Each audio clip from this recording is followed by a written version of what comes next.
I left home when I was 16 to go to uni. I skipped a couple of grades, so I was able to access university at a younger age. And since from leaving home at 16 to a couple of years ago, I had not spent at home with my mom more than a week or so, the typical Christmas holiday or Easter or something like that. A couple of years ago, through varying circumstances, I went home and I spent a month, 5 weeks with my mom.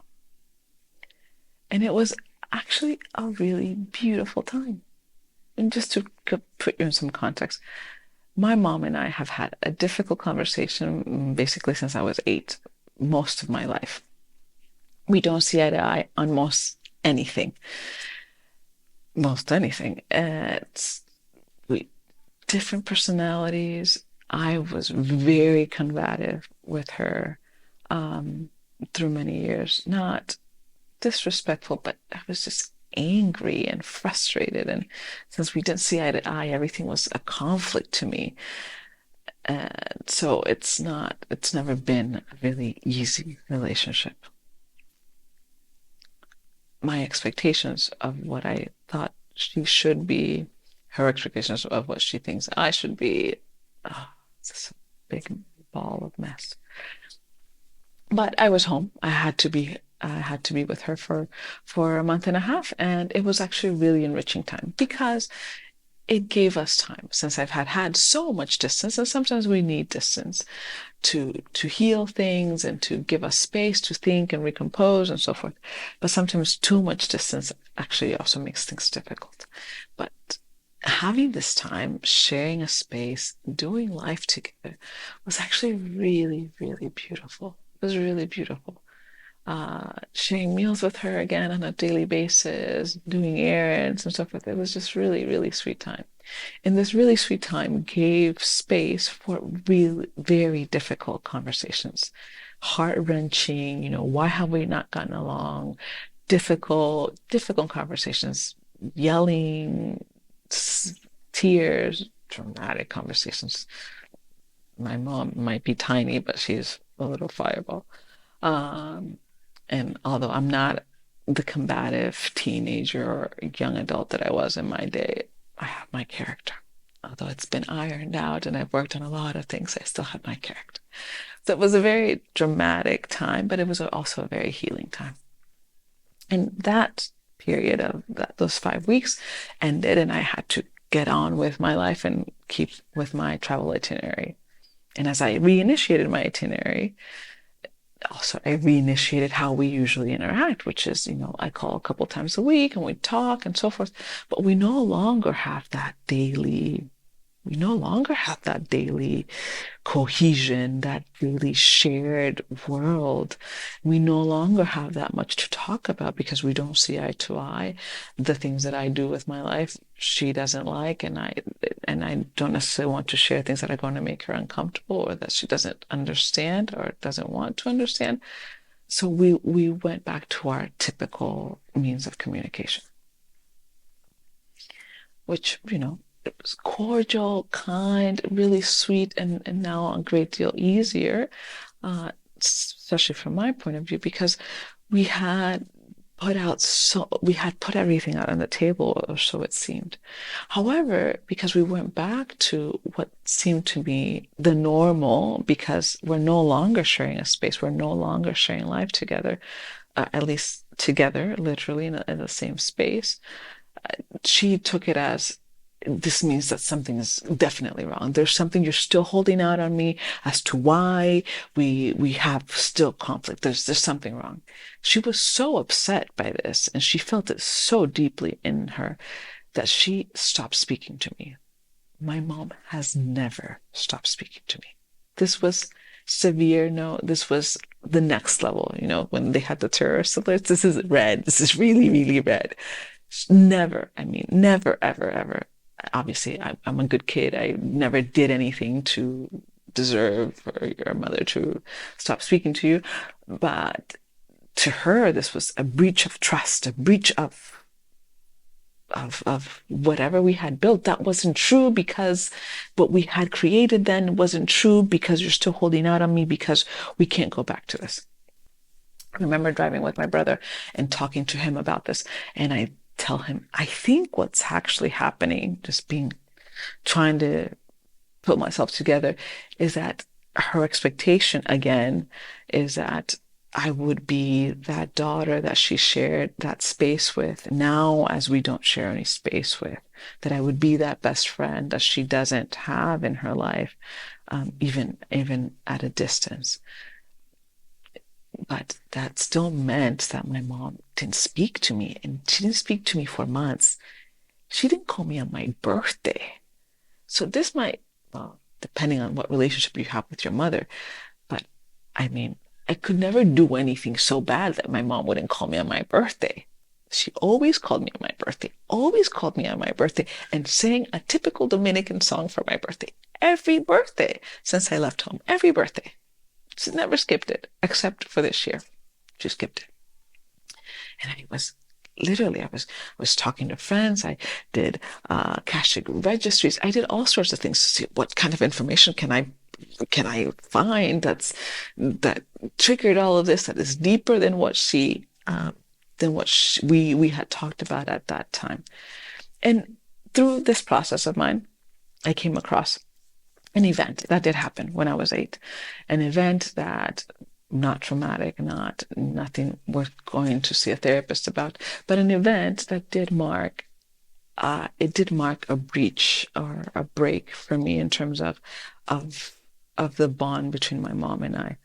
So there was a situation with a man, and that she kicked the man out, but which obviously she defends her daughter against this man. Nothing happened, but neither here nor there. But she didn't comfort me at that moment in time. So that broke for me the breach of the bond with my mom. And apparently I could trace that back to, well, at around 8, we had this relationship which just created tension, all sorts of tension from then until present day.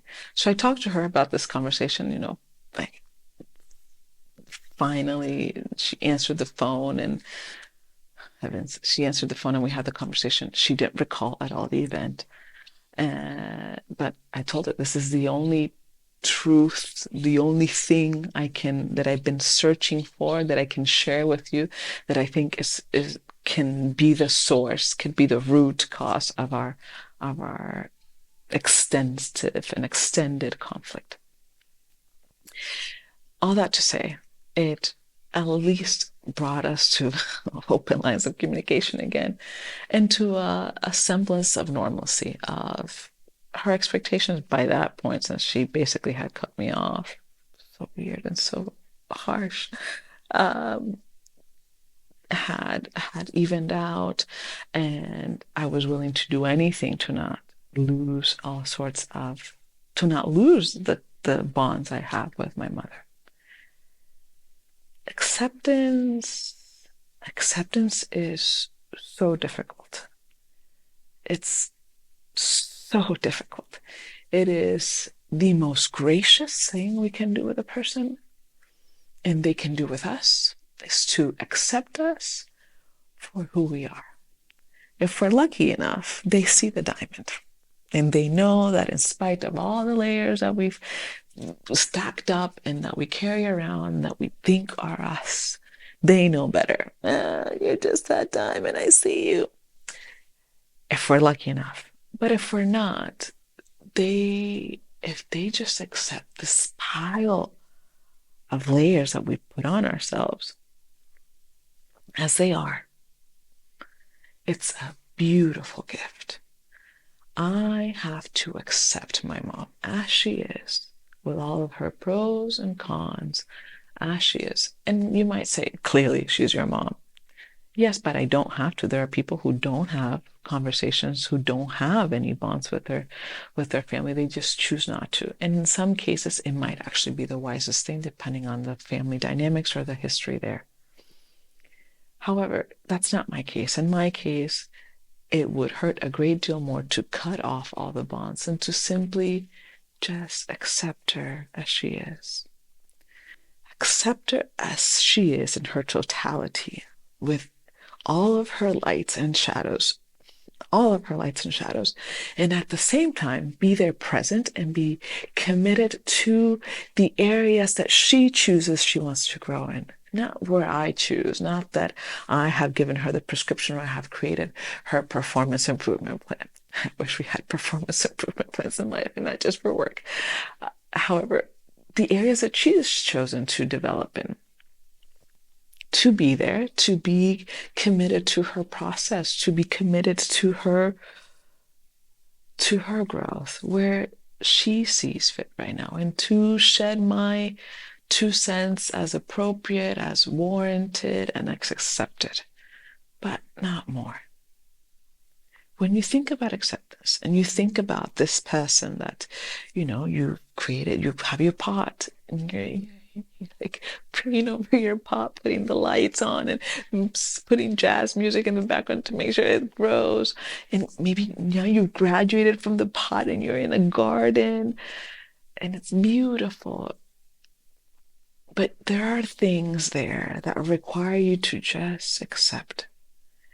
Can you accept those things as they are? Can you even imagine that those things are not just a question of acceptance, and just as they are right now, but it will actually get worse. It will get worse. What then?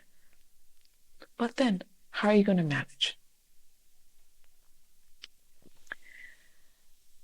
When we think about acceptance, it doesn't mean that we have to exclude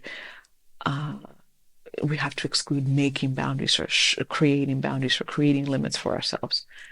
It just means that even within the space, we have to just be cognizant of what we're doing there. If a person is really toxic for me, I can accept that they exist. I can accept how they are, but it might mean that I don't have breakfast with them every Sunday. I don't need their energy in my space every Sunday. I might just need some distance. So some reminders on acceptance. 1, everyone serves as a mirror for us. Everyone. My mother and all of her nuances and all of her shadows. Let's talk about her shadows, the things that I don't like. Her shadows are reflections of me. Simple as that. Her shadows are reflections of me. So the sooner I embrace her shadows, the sooner I can embrace my shadows and work on my shadows, because I cannot change her shadows. She doesn't want to do anything about them. Those are her shadows. It's her work. It's her journey. But I can do a lot about my shadows. A lot. I can only treat my shadows. I can help others with theirs if they want help, but I can only actually treat my shadows. So others, these people in our lives, serves as mirrors of us to propel us in that personal growth, in that journey of development, if we choose to embark on it. As difficult as the relationship has been with my mother, I'm probably equally as difficult for her. And in the case that I'm not, I am that difficult for someone else. It's like the law of equilibrium. I am a pain in the rear for someone, for sure. I am that friend that is always nagging them about their personal growth and their development and working on their shadows and getting their shit together. I am probably a pain for someone else. Just remember that. 3, you cannot change what you cannot accept. What I was saying about the shadows of my mom. If I don't accept my mom as she is, I cannot change also the dynamic of a relationship that we have. Because once I accept her as she is, I can modify things. I can try calling at different times. I can try visiting more. I can try spending more extended times of period with her throughout the year so that we have those moments of life together that we had in that time a couple of years back. And lastly, is to think about, why does this person trigger you? What about them triggers you? more than likely there might be a wound there that, of these layers that you're still carrying around that might need a little healing, might need some TLC. So why is it triggering you? What dig to the root cause. Why is it triggering you? One hack that I found, especially for these relationships that are difficult, and hopefully, the idea is that your partner is not this of a difficult relationship, but there might be an area of your relationship with your partner that is tense and difficult. The hack is to find common ground. Common ground has helped me with my mom too. We don't have much, but those few things that we do connect on, when I feel that we're getting disconnected or that, there isn't much for me to share because I've already shared my things. And since, I'm a really direct communicator, I don't create a lot of fluff. So there's not much for me to share, but we don't have much to connect with because we don't share any context. So I look for our common ground tools, which is, in our case, it's real estate. She loves real estate. I love real estate. So we talk about real estate. Oh, I saw that. Have you seen any great houses? Have you seen any properties? And da da da da da. And it's like it's an injection of fresh air into the relationship of something. We can grow here. We can talk here. We can create things in this space. So a tool for you to find some of those spaces in your relationships is the 3 most important questions. This tool I came across it through Visham from Mind Valley. I don't know if it's original to him, but I came across it with him. And it's really easy. You just find a piece of paper, 3 columns, and you're going to ask yourself 3 questions. You're going to ask your partner as well 3 questions, or you can do it. You do it together. I would set a timer for 2-3 minutes for each column. The first question is, what types of experiences do you want to have? What experiences do you want to have? For example, I want to go scuba diving, or I want to swim with dolphins, or I want to climb Mount Kilimanjaro, or I want to be a mother, or I want to, what experiences do you want to have? I want to be a philanthropist for a non-for-profit organization, whatever. What experiences do you want to have? First column. Second column, what knowledge, what do you need to accomplish those experiences? For example, if on my list is to swim with dolphins, but I don't know how to swim, then one of those tasks, one of those things that I need in order to complete my experiences list is to take swimming lessons, for example. Or if I want to be a world-class writer, to take a writing course, for example. So column 1, experiences. Column 2, what preparation do you need to accomplish experiences? And then column 3 is, how are you going to give back? How do you want to give back to society, to your community, to your networks? And it might be, I'm going to volunteer at a local charity, this local charity once a week. I'm going to teach orphan children how to read. I'm going to plant a tree once a month. Whatever it is, how are you going to give back? I think it's a wonderful tool, personally, and it can be applied personally, it can be applied at work in many different contexts. But for these difficult relationships, and for your partners as well, if your partner should not be a difficult relationship, but in your relationship, it's a wonderful tool because it'll help you to see, what is your partner dreaming about? What dreams do you overlap on that you could grow together in? And if there isn't any overlap, that's fine. You can create overlap on purpose separately.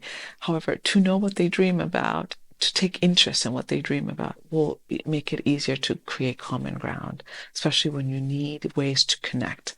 You'll need ways to connect, especially after conflict, and you'll need ways to connect to deepen the soil of your pot and of your garden and so forth. What personalities seem to trigger you most? See you tomorrow.